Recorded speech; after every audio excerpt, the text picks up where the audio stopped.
Lucas 9, do 18 ao 26. Quem tem a Bíblia aí diz amém? Eu quero dizer que não é proibido trazer Bíblia na igreja, viu? Você deve trazer, mesmo que a gente coloque no telão aqui, traga a Bíblia para você abrir a Bíblia. O telão com o versículo aqui é para os visitantes que não tem Bíblia, né? Que vem sem Bíblia, eles leem. Mas o crente, irmão, tem que ter Bíblia. Eu vou abrir a Bíblia aqui no meu celular, é só porque eu estou sem óculos. E a letra da minha Bíblia é muito pequenininha, então eu enxergo melhor aqui no celular. Mas não use o celular, use a Bíblia, irmãos. Use a Bíblia para você pegar e folhear e abrir mesmo, é muito melhor. Assim você vai decorando como se abre a Bíblia, né? Porque esse negócio de tecnologia, em vez de ajudar, está atrapalhando. Tem gente que não sabe nem onde fica Gênesis na Bíblia, né? Infelizmente. Mas vamos lá. Lucas 9, do 18 ao 26, diz assim: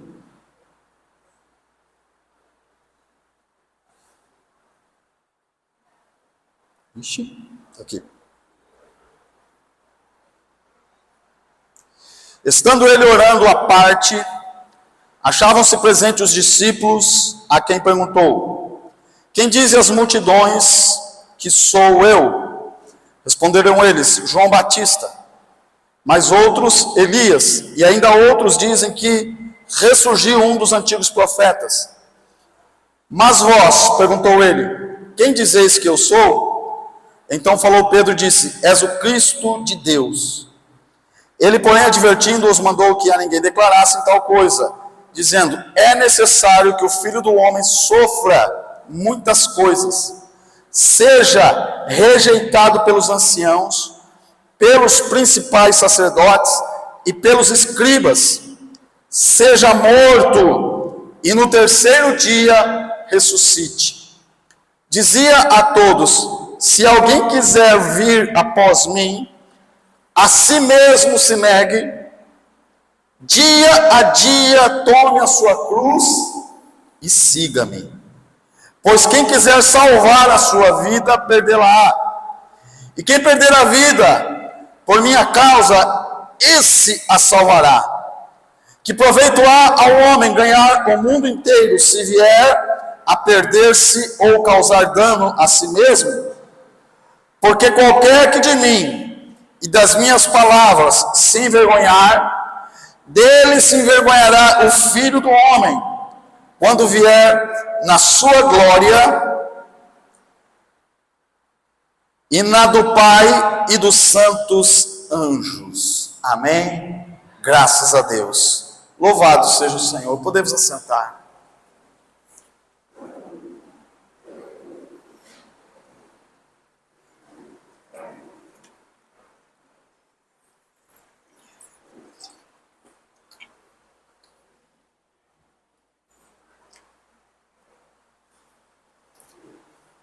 Eu estou hoje revisitando uma palavra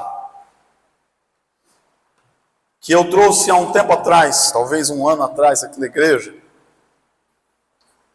porque hoje à tarde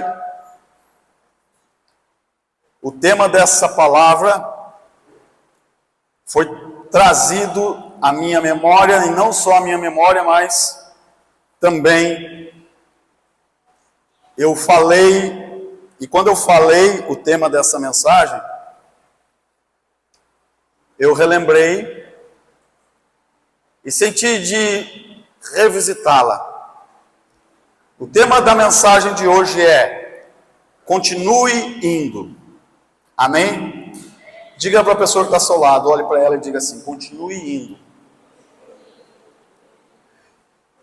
E o Espírito Santo de Deus está nesse negócio, porque alguém falou a mesma coisa para mim quando eu cheguei na igreja. Um tempo atrás, eu perguntei para uma pessoa como ela estava, como eu sempre faço. E ela olhou para mim e disse assim: indo, né? E eu respondi para ela: continue indo. E hoje à tarde alguém perguntou para mim, alguém me chamou, as poucas pessoas que chamam a gente para saber como a gente está são raras, né? Às vezes chamam a gente quando precisa, ou às vezes a gente chama quando, né, tá querendo saber alguma coisa, às vezes quando quer fazer uma fofoca, ou quando quer fazer um reels, mandar um reels, né, ou contar uma piada, as pessoas nos chamam no WhatsApp, no Instagram, para pedir oração, para um monte de coisa, mas são poucas que chamam simplesmente para saber como você está. É ou não é? Não sei se é com vocês assim, comigo é assim. São raras as pessoas. E hoje um amigo me mandou uma mensagem e disse: e aí, amigo, como você está? Como está a família? E eu disse para ele: indo. Porque nem sempre a gente está bem. Eu repito para você. Às vezes, eu não pergunto se a pessoa está bem. Eu pergunto se ela está firme. Eu chego assim: e aí, como é que tá? Firme? Aí a pessoa diz: firme. Às vezes ela fala assim, firme, como diz lá no Rio Grande do Sul, firme que nem palanque embanhado. Você sabe essa expressão aqui é falada aqui ou não? Palanque embanhado, né? Palanque é aquele poste, é um poste cravado no banhado, não fica firme, né? Fica mole. Aí lá no sul eles usam essa expressão, firme que nem palanque embanhado. Quer dizer, estou quase caindo. Porque o importante, irmãos, é a gente entender que não é todos os momentos que nós vamos estar bem, mas a gente precisa estar firme.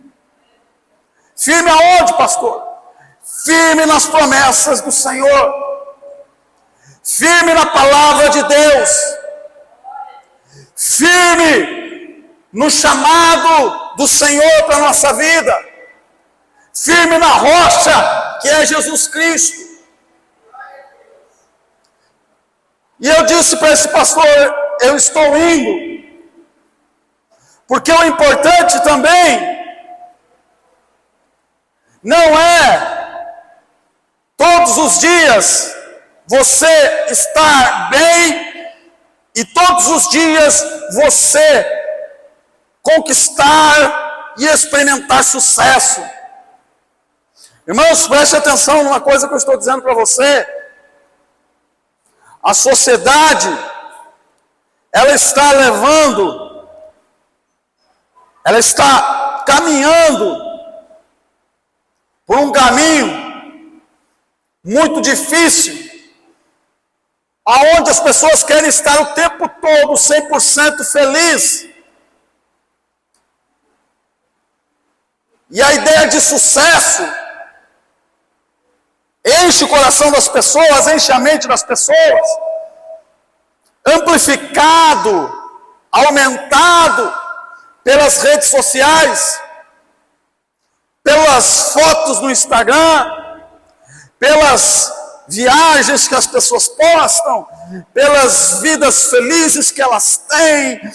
E muitos postam a sua rotina, e como a rotina deles é maravilhosa. Tem gente que parece super-homem, né? Acorda ali 5 da manhã, vai para a academia, corre e fica filmando, e depois vai para não sei para onde, vai e não sei o quê, e aí vai para o café da manhã, mostra a dieta, né? E uma dieta super saudável, e não sei o quê, aí depois sai e vai para o trabalho, depois volta e faz mais um exercício, e não sei o quê, não sei o que lá, e uma rotina toda, e a gente fica olhando aquilo, nossa... como consegue viver desse jeito? Como é que essa pessoa tem esse ânimo? Só que a gente vê o que a gente vê no Instagram, irmãos. Não é os bastidores. E eu ouvi uma expressão esses dias: não compare o palco dos outros com os teus bastidores. Porque o que você olha na rede social, você fica olhando e aí daqui a pouco você olha para a tua casa e diz: nossa, mas é muito diferente. Você olha para o galã fitness, você olha, para a musa, fitness, e depois olha para o teu marido, nossa, olha para a tua esposa, fica comparando, olha a vida, o estilo de vida no Instagram e diz: nossa, olha, está na praia, está viajando, parece que só vive viajando, e eu aqui só trabalhando, nem tenho tempo para viajar. E aí você começa o quê? Comparar. Só que você compara, irmãos, uma ponta de um iceberg na vida de uma pessoa com todo o bastidor da tua vida. E aí a gente acha que a gente tem que estar bem o tempo todo. Então é a ditadura do sucesso que se impõe na nossa sociedade. E a gente acha que a gente não pode ficar triste em nenhum momento. A gente acha que a gente não pode ter frustração em nenhum momento. A gente acha que a gente não pode fracassar em nada. A gente acha que isso é vergonhoso. Chorar é vergonhoso. Ter frustrações, estar triste, estar muitas vezes desanimado, isso é vergonhoso. Então a gente não quer mostrar, a gente não quer, e a gente fica nessa paranoia imposta por uma ditadura do sucesso. E isso, inclusive, invadiu as igrejas.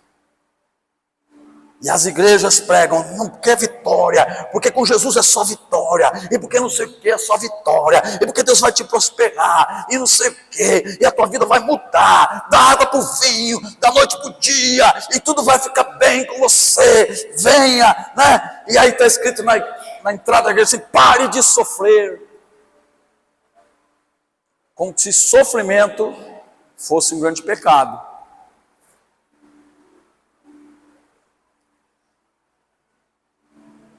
Mas eu nunca vi, irmãos, esse slogan na Bíblia, nem no Evangelho, dizendo assim: pare de sofrer. O que eu leio na Bíblia é Paulo escrevendo para Timóteo, dizendo para Timóteo assim: sofre comigo as aflições do Evangelho. Sofre comigo as aflições do Evangelho. O que eu vejo na minha Bíblia é Jesus dizendo: quem quiser vir após mim, negue-se a si mesmo, dia a dia. Diga comigo: dia a dia. Todo dia. Dia a dia. Tome a sua cruz e siga-me. É isso que está escrito na minha Bíblia. Ah, pastor, então é pecado a gente querer ser feliz? Não, de forma alguma. Eu quero tanto ser feliz. Eu quero tanto ser feliz na minha vida financeira. Aliás, estou precisando de um milagre, ore pelo pastor.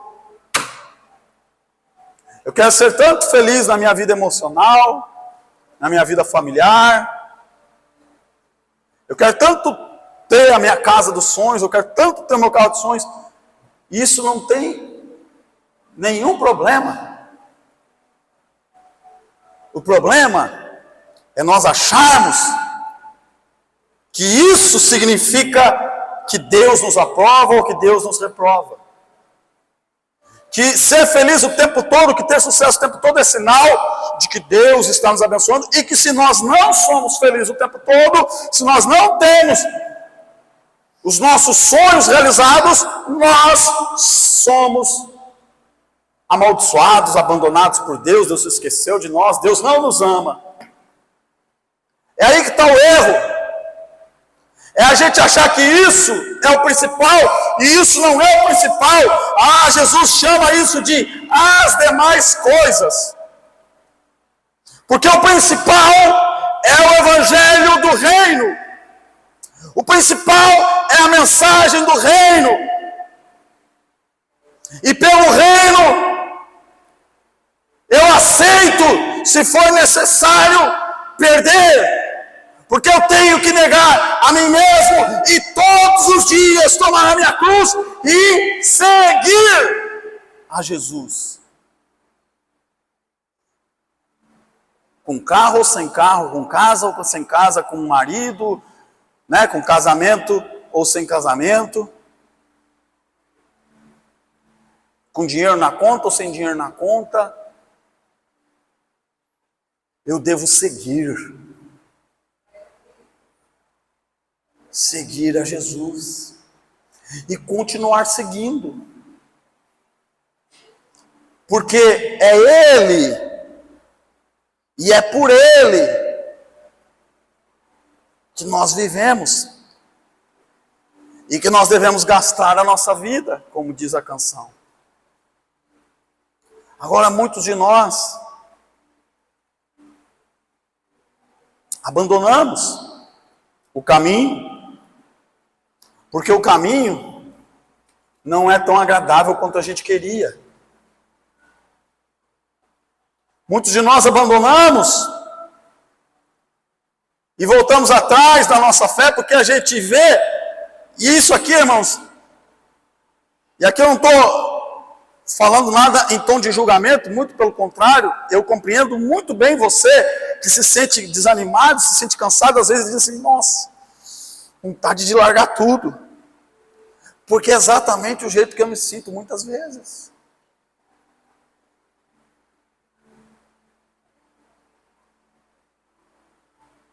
Eu lembro de um pastor amigo meu, que ele dizia, né? Ele achava que por ele ser pregador do evangelho, Deus tinha que abençoar ele mais do que os ímpios. Aí ele olhava alguém, né? Principalmente ele falava isso quando era um pastor que já estava velho, né, na idade, e já estava um pouco ranzinza, né? Sabe, uma pessoa fica ranzinza. Aí já quando aparecia um político, né?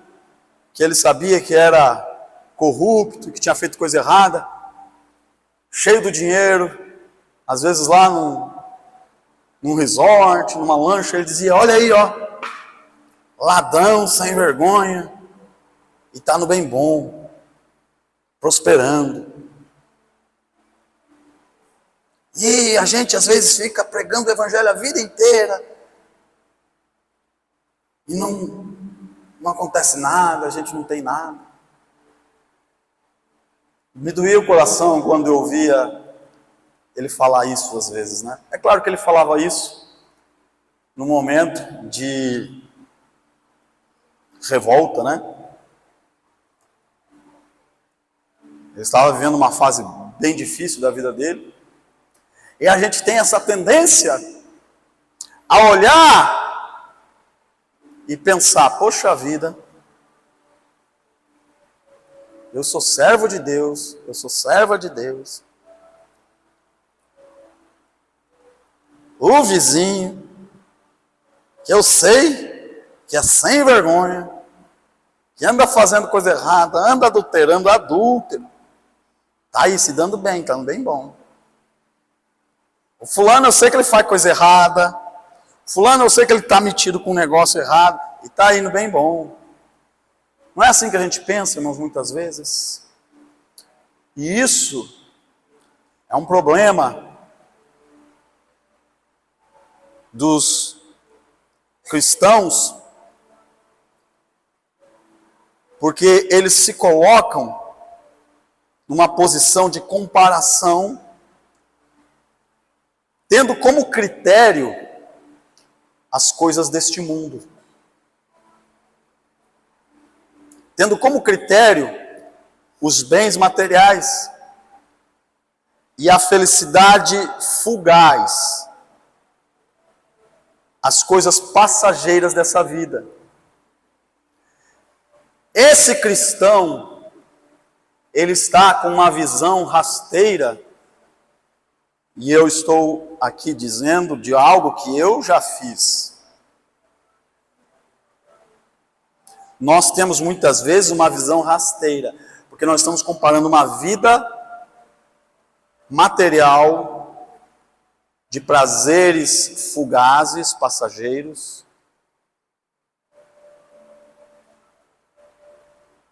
com a eternidade que Deus tem nos dado. Porque a nossa vida como cristão, irmão, não pode ser olhado para esta vida. A nossa comparação não é eu com o fulano, com o Beltrano, que não serve a Deus, está bem bom. Não, a minha comparação é, isso que ele está vivendo vai acabar num abrir e fechar de olhos. Isso que ele está vivendo passa como um vapor. Tiago disse que a nossa vida é um vapor, que hoje existe e amanhã não existe mais.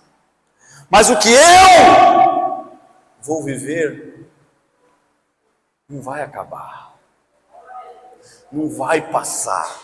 O que Deus tem guardado para mim não é algo fugaz, não é algo que acaba.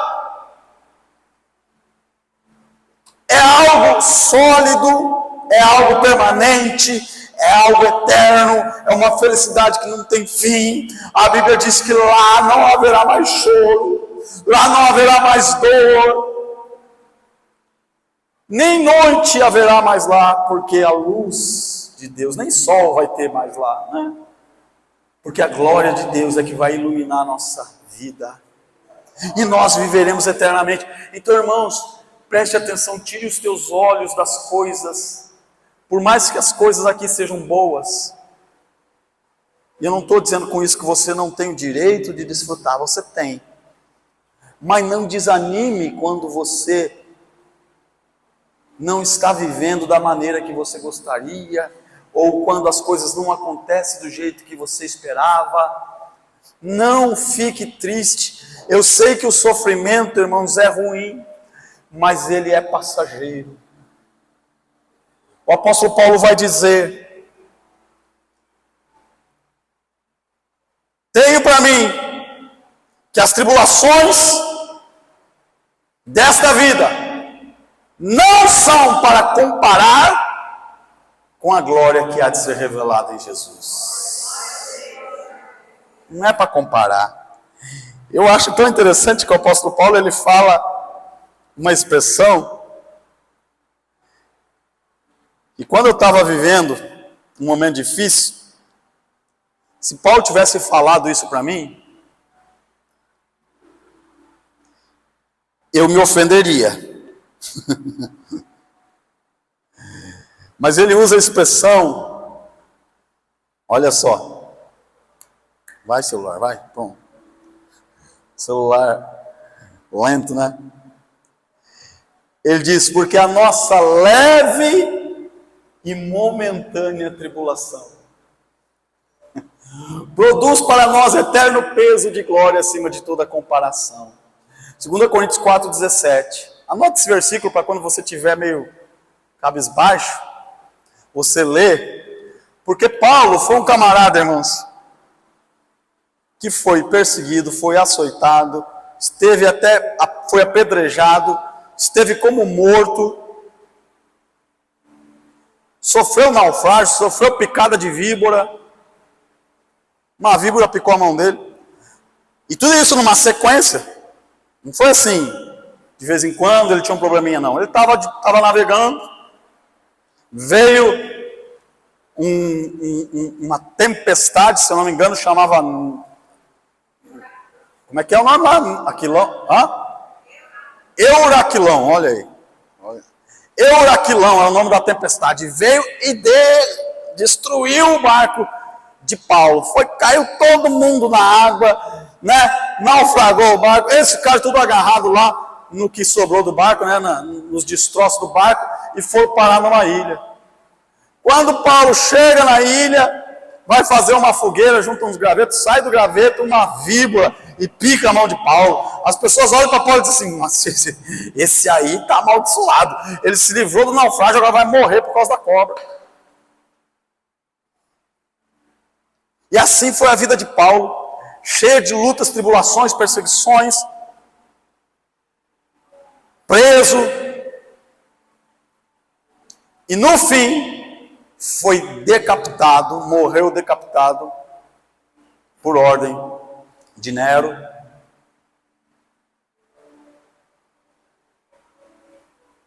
E ele diz que tudo isso é leve e momentânea tribulação. Num momento difícil que eu estava passando, se ele viesse e dissesse, não, isso é uma tribulaçãozinha que tu está passando, eu ia dizer, tribulaçãozinha para quem? Só se for para ti, porque para mim, né? Não está fácil, está difícil. Mas o nosso dever e a nossa meta como cristãos, como filhos de Deus, é continuar e não retroceder. Porque Deus não se agrada de quem retrocede. A Bíblia diz em Hebreus 10:38, não tenho prazer nos que retrocedem. Vou ler aqui até porque Hebreus 10:38.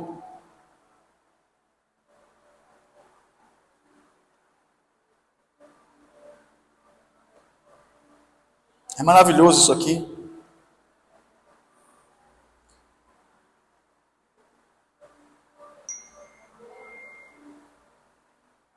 Olha o que diz a Bíblia.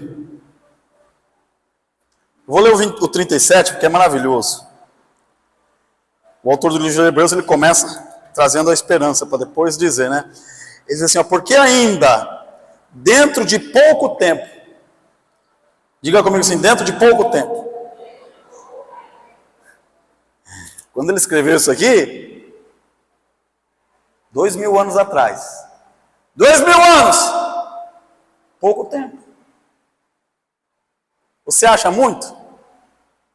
Você acha muito porque você não vive mais do que 90 anos. Mas o homem interior que está aí dentro de você, ele é eterno. Então, para o teu espírito, que está em Cristo Jesus, 2000 anos não é nada. O teu corpo pode ser, mas o teu espírito não. Porque você é eterno. Então ele diz, porque ainda dentro de pouco tempo, aquele que vem, virá, e não tardará. 2000 anos depois. Todavia, o meu justo viverá pela fé. Aleluia. E se retroceder, nele não se compraz a minha alma. Se retroceder, nele não se compraz a minha alma. O meu justo viverá pela fé. Olha só, vou ler o 39 também, porque é maravilhoso, isso é poderoso demais essa palavra. Nós, porém, não somos dos que retrocedem para a perdição, somos, entretanto, da fé para a conservação da alma.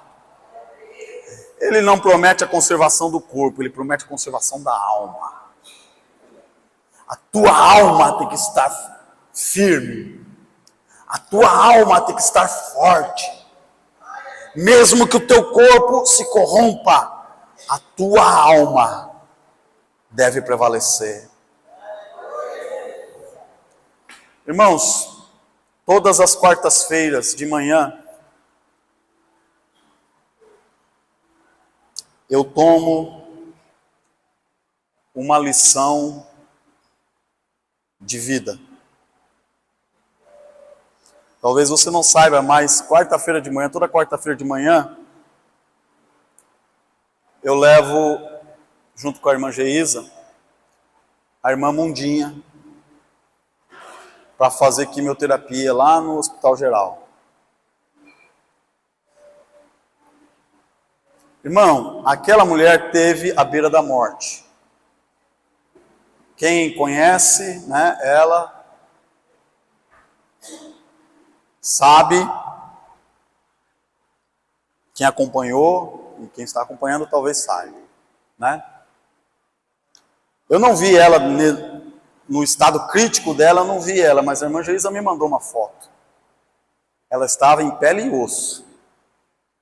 Quando a irmã Geisa me mandou aquela foto, eu admito, eu imaginei. Ela não vai voltar do hospital, ela estava no hospital. Eu imaginei, ela não vai voltar. Mais alguns dias, acabou para ela. Foi o que eu pensei. Foi o que a minha mente humana, incrédula, pensou. Isso foi há 1 ano atrás, não é, irmã Geisa? Hoje eu levo a irmã Mundinha para fazer quimioterapia toda quarta de manhã, lá no hospital, e ela vai falando, irmãos, das bênçãos de Deus na vida dela. Uma mulher que faz 3 vezes por semana hemodiálise, toda quarta-feira ela faz quimioterapia e também tem que fazer fisioterapia, né? Não sei quantos dias. Irmão, aquela mulher, ela vive para lutar contra essa doença maldita que é o câncer. Mas eu vejo ela sempre sorridente, cheia de dor, né? Dificuldade para caminhar, mas ela sempre sorridente e dizendo da esperança que ela tem de ficar boa. Irmãos, eu não tenho o direito de reclamar da minha vida. Eu não tenho o direito de reclamar. O corpo dela, hoje está muito melhor, já está gordinha, já está rosada, né? Já está bonita. Está muito melhor. Mas o corpo dela se deteriorou, se corrompeu por causa de uma enfermidade maligna, maldita, chamada câncer. Mas a alma dela, o câncer não pegou. O câncer na alma não pegou ela. E tem gente saudável fisicamente, tem gente saudável financeiramente, mas que está com a alma doente. Vive murmurando, vive reclamando, vive chorando, vive falando palavras negativas. Então eu tenho que aprender, irmãos, eu tenho que olhar, eu tenho que aprender. Então para mim é uma lição de vida poder acompanhar a irmã toda quarta-feira e levar ela e ver ela sorridente, mesmo com tanta dor, mesmo com tanta dificuldade. Ela está fazendo o que esta mensagem diz. Ela continua indo. Tá difícil? Tá. Mas ela não desiste, ela continua indo. Sempre temente a Deus, sempre falando dos netos, dos filhos, contando dos netos. Porque o meu neto, pastor, é a coisa mais linda, meu neto isso, meu neto aquilo, porque meu filho não sei o quê, maravilhoso meu filho, uma benção meu filho. Sempre falando das bênçãos, irmãos. Sempre falando das bênçãos.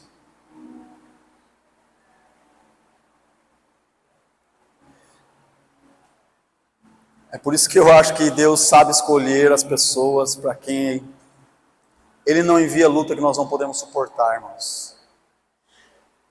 Então, a palavra de Deus diz que Deus não se compraz naqueles que retrocedem. Você precisa continuar indo. Eu queria ainda falar mais, mas o tempo não me permite. Como pastor que eu aguento tudo que eu estou sofrendo? Como que eu passo por tudo isso? O texto que eu li, eu não vou voltar por causa do tempo, Mas o texto que eu li diz que Jesus se retirou à parte para orar. Jesus sabia que tinha uma cruz esperando ele. Jesus sabia que tinha um calvário esperando ele. E por isso ele se preparava em oração. Amém, irmãos? Ele se preparava em oração. Então, se algo precisa ficar registrado na tua mente, hoje, diante de todos os problemas que você está enfrentando, diante de todas as dificuldades, que você precisa, a primeira coisa que você precisa fazer, é se entregar ao Senhor em oração. Ore, irmãos, ore. Ore o que você está vivendo. Irmãos, olha aqui, gente. Tem gente que tem gente que acha que Deus vai se surpreender com ele, ou vai ficar magoado com ele por algo que ele fez, por algo que ele falou. Quando você for orar e se você estiver sofrendo, meu irmão, não tenha vergonha de Deus. Derrama a tua alma perante Ele. Diga: Deus, eu não aguento mais. Diga: Senhor, eu preciso de Ti. Senhor, eu estou desesperado. Senhor, me ajuda. Senhor, eu não consigo nem mais crer. Eu não estou nem acreditando mais. Deus, por favor. Sabe, irmãos? A gente acha que se a gente... Nossa.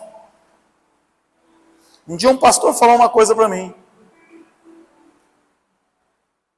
E eu falei assim: o problema é que eu não estou acreditando nisso. Ele falou algo para mim, eu falei: eu não vou. Ele disse assim: então, quando for orar, diz para Deus que tu não acredita. Eu falei assim: diz para Deus que tu não acredita e pede para Ele colocar a fé no teu coração. Sabe a história lá do menino? Do pai do menino que foi pedir ajuda para Jesus? Ele disse para Jesus: Jesus, se tu podes, me ajuda. Jesus disse para ele assim: se tu podes, tudo é possível ao que crê. E o pai do menino disse assim: eu creio, Senhor, mas me ajuda na minha falta de fé. Ele falou: me ajuda na minha falta de fé, eu estou com pouca fé mesmo. Me ajuda, Senhor. Aumenta a minha fé, fortalece a minha fé, mas não me deixa voltar para trás. Não me deixa desistir. Se coloca em pé no seu lugar agora.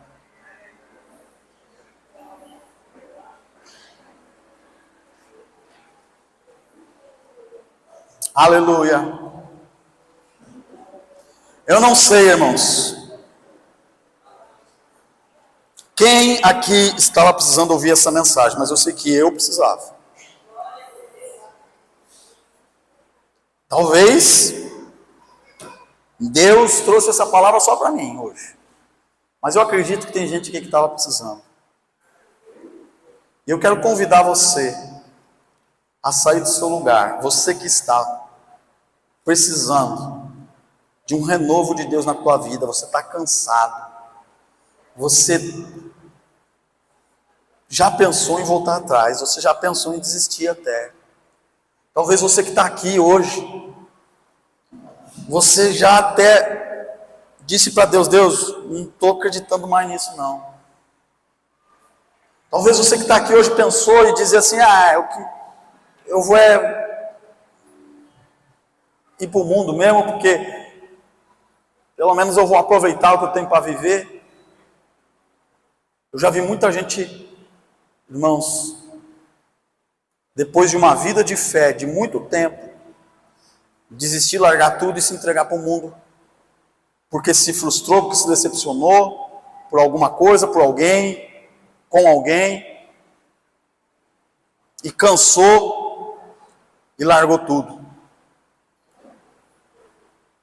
E desistiu. Mas, irmãos, não desista. Eu estava ouvindo no carro esses dias uma canção da Cassiane, uma das primeiras que ela cantou. Fique tranquilo que eu não vou pedir para vocês cantar, porque Mas uma das primeiras gravações da Cassiane que diz assim: quando o crente está firme nos pés do Senhor, ele passa pela prova cantando louvor. Mas tem que cair. Vai até o fim, né? Eu não sei a letra, eu só gosto eu gosto da música. Eu não sei a letra, né? Aí ela canta assim: vou seguir nos passos de Jesus, vou levar comigo a minha cruz. Se espinhos ferem os meus pés, eu vou descansar nos braços de Jesus. Quando o crente está ferido,